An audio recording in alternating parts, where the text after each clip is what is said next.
Time now for your forewarned weather with Thomas Keyboy. Good Wednesday morning, Utah. We're halfway through the work week. The time is currently 6:14. We'll begin with your weather headlines, which include more heat and plenty of sun, and that's more or less how it's going to be through the rest of this work week. But by this weekend, we're going to trend even hotter, and we already do have some heat alerts in place. We'll talk more about those coming up in just a moment.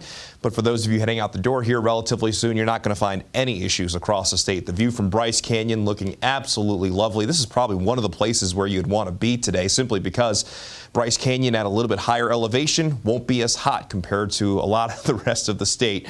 Meanwhile, the view from the Swanner Preserve up in Park City, a beautiful sunrise currently underway in the Wasatch back. Also a great place to spend a little bit of time, as it's currently comfortable in Park City, coming in at 64 degrees, very comfortable in Logan at 53, 69 in Salt Lake, 70 degrees in Moab, and 79 degrees in St. George. For most of us this morning, we're waking up with temperatures that are generally in the 60s and 70s. But now that we're going to get past sunrise before too long, those temperatures will heat up rather quickly. And those daytime highs across the state will be very similar compared to what we saw yesterday. But unlike yesterday, where we saw a few showers and thunderstorms in southeastern Utah, for today, mostly sunny skies across the entire state, and it will be breezy once again. We'll go ahead and zoom things in here so you'll be able to find your city. Mid to upper 90s along the Wasatch front. 95 degrees in Ogden, 99 in Salt Lake City, and then daytime highs ranging anywhere from 86 to 93 in the Wasatch back in Park City and Heber, while we'll get to 95 degrees in Roosevelt. Then down in central Utah, 103 for Green River, 92 for Emory, 86 in Fairview, 96 degrees in Oak City. Then down in southern Utah, 93 for Torrey, 103 for Hanksville, 92 in Blanding, 85 in Bryce Canyon. As I mentioned, probably one of the nicer places to be today. And we'll get to 105 in St. George. Also in southwestern Utah, there's going to be an elevated fire risk for most of the I-15 corridor, stretching from St. George all the way up through southern portions of Millard County. So make sure that you avoid any outdoor burning, but we're really to the point of the year, especially down in southern Utah, where you want to be mindful of the ongoing fire risk. And that's probably going to be the case over the next few months. Let's see if we can find any moisture out there. Begin the futurecast at 7 o'clock this morning. I'll go ahead and stop it at 3. Maybe a little bit of cloud coverage over the high terrain down in southern Utah and eastern Utah this afternoon. Not much to speak of in the way of any wet weather.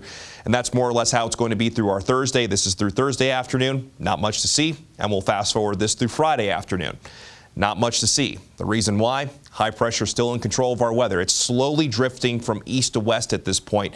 It flattens slightly going into tomorrow and Friday, which means in northern Utah, I think the temperatures will ease down by a fraction. Still going to be hot out there, as those temperatures in southern Utah will continue to climb. But this high pressure will become a heat dome over the western United States going into this weekend. And those temperatures are going to crank up even more.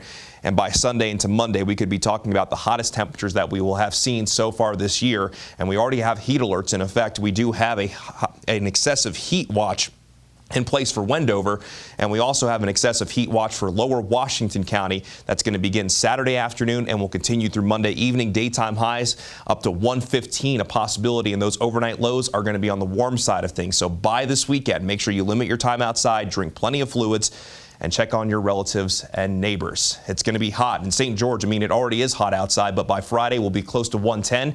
Then daytime highs above the 110 mark Saturday, Sunday, and Monday. And on Sunday, we could get close to 115 with that excessive heat watch that will likely become an excessive heat warning.